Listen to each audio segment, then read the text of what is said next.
So believe it or not, there is a science behind creating the perfect fantasy football team. You need to balance the amount of attackers you have, the amount of defenders you have. You need to spend the right amount of money in all different areas. So you might have to put in a few cheaper players in certain areas. But I think if you invest enough time into your decisions, then you will get the right team for you.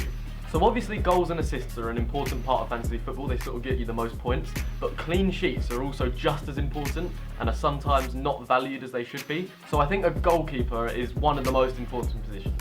You need someone that's going to be in the team every week, has a good defence in front of him and makes countless saves.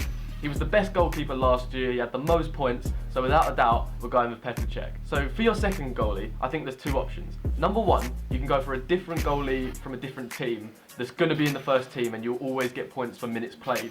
Or you want to get the second goalie from the first team you picked, so in our case it would be Ospina. That means that, you know, if your first goalie's injured, then your second one will play, or just the second one will always play. For us, I've decided to go for Hennessy from Crystal Palace. He's always in the first team, so you're guaranteed to get some points. They haven't bought a goalie over the summer who's better, so I think that's a good choice.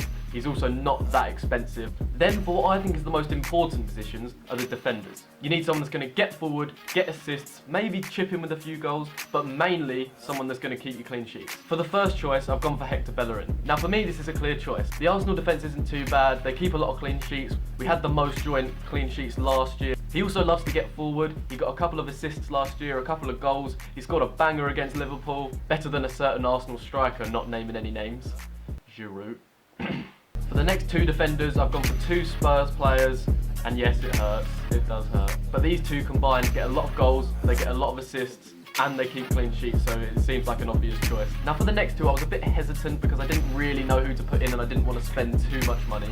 But for the first one, I've gone for Fuchs, simply because he's always in the team. He had a consistent season, Leicester got quite a few clean sheets, and I think he might have got a couple of assists last year. But I'm not sure how Leicester will perform this season, but we'll find out. And for the last one, I've gone for a Crystal Palace player, that's Kelly, simply because it just saves some money so we can spend a bit more in midfield and attack. Now straight away, I've gone for three players, that's Mahrez, Barkley and Arnautovic.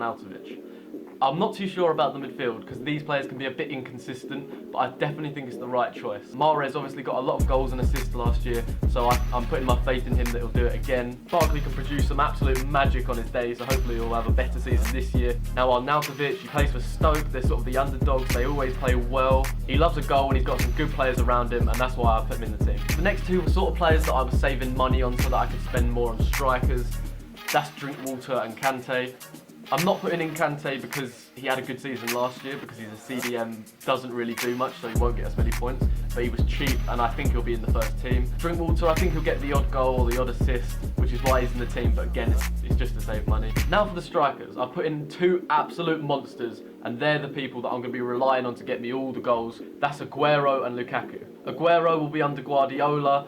Guardiola loves scoring goals, and Aguero will definitely be his main man. That's why he's in the team.